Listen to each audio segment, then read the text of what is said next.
Well, I will bet you anything that the computer is a safer driver than most of us are. Certainly than I am.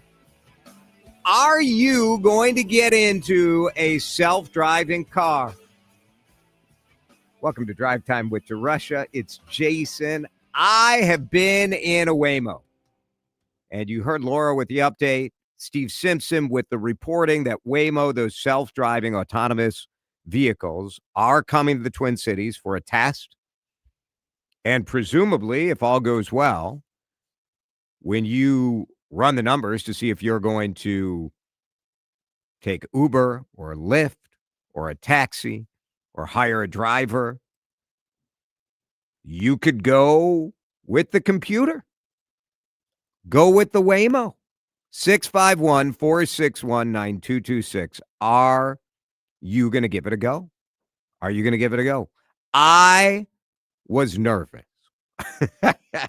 The first time I got in a Waymo, it was with Jamie Yukis and her husband in Los Angeles. And it's weird, man. Like, this thing shows up, pulls up right in front of your house, and you get in, and off you click the, like, go ahead, and off it goes. It is very strange. I do have some concerns about our driverless car future. And frankly, my main concern is that we are entering a time in society where there are so damn many vehicles on the road. Modern technology has taken us backwards, and I do think driverless cars is another step backwards. I really do.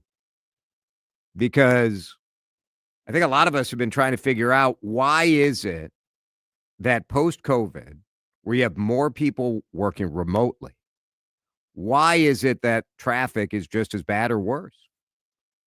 And I think part of why it's bad or worse is because we are so dang lazy. Everyone's staying at home, getting their groceries delivered, getting their food delivered, getting everything brought to their house. You've got a billion Amazon vehicles on the road.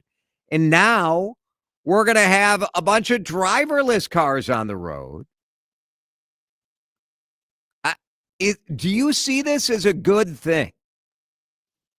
651-461-9226. Are you going to take the Waymo? And do you see this as a positive? Now, when I was in LA, Waymos were consistently cheaper than an Uber or a Lyft. And why not? Like, you don't have to share the money with a driver, right? So not only was it cheaper for the quoted price, you don't have to tip it. So already you're saving. I'm a 20%er. You're saving 20% right there.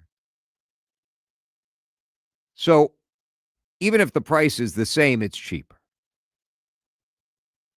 From a safety standpoint, no problem. I had no problem with the Waymo.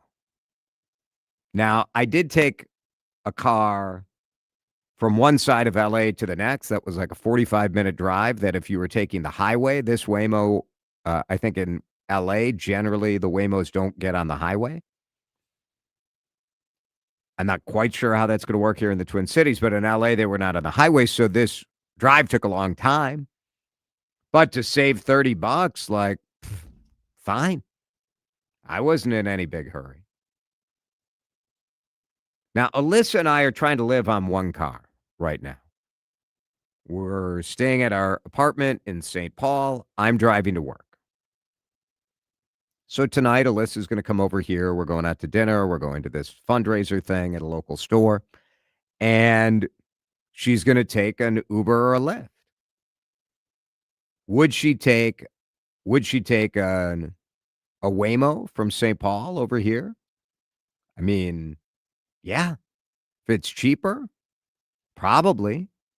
But at a certain point, aren't we worried that the future that we all thought was going to be fewer cars on the road, less pollution, more transit, more maybe other solutions, remote work to make it easier, make it better for the earth? I don't know. Every day it feels like there's something else new that's Just putting more vehicles on the road. 651-461-9226. Jason, I'd rather be in a driverless car than one driven by someone who is drunk or high. No doubt about it. That is the positive, right? Like the positive of Uber and Lyft, that it is almost, well, it is 1,000% fully avoidable to never drive drunk. It always is. That's a personal choice. But on top of it, Uber and Lyft makes it, and any ride share, and now Waymo makes it so much easier. So much easier for you to make the right choice. So that is certainly a positive. Do I think there are fewer drunk drivers on the road today because of ride shares? I do. I do. And I think it's this technology is a game saver, a game changer for people who are older or disabled and don't have a driver's license, that they're able to get around town and do things. I think that is pretty cool. But overall, I don't know, man. Like, I'm not sure that this is a good thing. Jason, when we go on vacations now, we don't rent cars. We've been Ubering all over the place. And in the long run, I think I'm saving money versus rental with gas, insurance, etc. I think that's true. And that's the equation Alyssa and I are running right now. The reason that we're trying to do it with one car instead of buying another parking spot in the apartment building is to see, like, all right, what does this really cost us? And is it a positive? I don't know. Never trust anything that can think for itself if you can't see where it keeps its brain, says a texter. Another texter, unfortunately, they're going to price them just right, that passengers would be fools to not take the Waymo. Yeah, and then drivers who are doing this as a sort of a side hustle. There are other drivers that, it's become a full-time gig.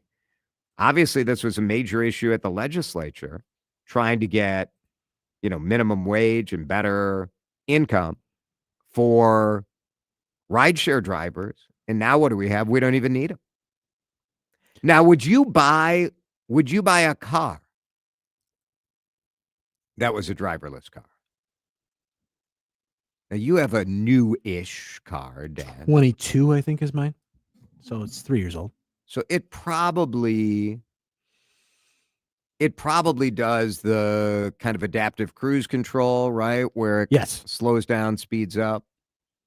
Does yours have like the lane correction where like it'll sort of drive it back into traffic if you swerve over the lane? I think it does, but I have that turned off. It's a little annoying. It's far too annoying. So Alyssa's car is new last year, and it has a cruise control that I am convinced it can totally drive the car by itself, other than it hasn't been fully activated. So you can be on cruise control as long as your hands are on the wheel. It will steer it. Like on the highway, it'll steer it for you. And it's pretty good, man. It's pretty good. The technology of this is so good now. Like we did the Waymos all over LA, and it was fine. It was fine. There was no safety issue. There was never even a moment where I thought, well, I shouldn't say that. There's one time, and it wasn't a safety issue, but a car had sort of pulled over to drop somebody off on the side of the road, and the Waymo just didn't know what to do. It was sort of stuck, and it had stopped essentially in the right lane of two lanes going one way, two lanes going the other. The Waymo stopped. And so I did go into the thing to like call the service line because I was worried that we sat there for like a minute and a half. Like a human driver would never do that. Now, was that enough for me to say, like, I'm not going to get in the Waymo next time? No, $20 cheaper of a ride is a pretty significant motivator, you know? Jason, I'm semi-retired and I drive for Lyft. It seems that people want to go with these technology things. But they also forget that knowledge of the roads is very important. Also, the money that I make as a Lyft driver is spent in the Twin Cities area, whereas the money spent on a Waymo, who knows where that is going? It's certainly not going back in the community. We need to be careful that we don't remove more job opportunities for people. Sort of interesting. I mean, this is the AI conversation, right? Yeah, well, it's any technology, right? When we talked about this when you had self-checkout, right? That we're taking away jobs there. Advancing technology always changes the job market. It just always does. And there are people that unfortunately their jobs get minimized or their jobs get left behind. When you had go all the way back to computers on manufacturing lines and car plants or any manufacturing line at all. Technology supplants jobs. It just does. And it's unfortunate. But what we've learned over time is that if you can take a product and make it $20 cheaper, people will go for the $20 cheaper, and they're not all that concerned about jobs. And you feel bad for people that have to, shift their jobs and do something different. That's certainly something we can consider, but the march of time has shown us, history has shown us, that's not going to stop things at all. I do want to circle back to the texture that was suggesting that one of Waymo's practices would be to suppress the market, i.e., offer cheaper rides, right, until the Lyfts and the Ubers are sufficiently diminished, and then jack prices back up when you don't have another option. Would that happen? Will that happen? I don't know. I haven't seen reports of that in other markets, but there's certainly that possibility to consider as well. Certainly, what Uber and Lyft did to the taxi business, Yep. right? Yep. I mean, there's no question about it. Are you gonna try it? I think people will be very curious, and if your reaction is anything like mine, you're gonna like it.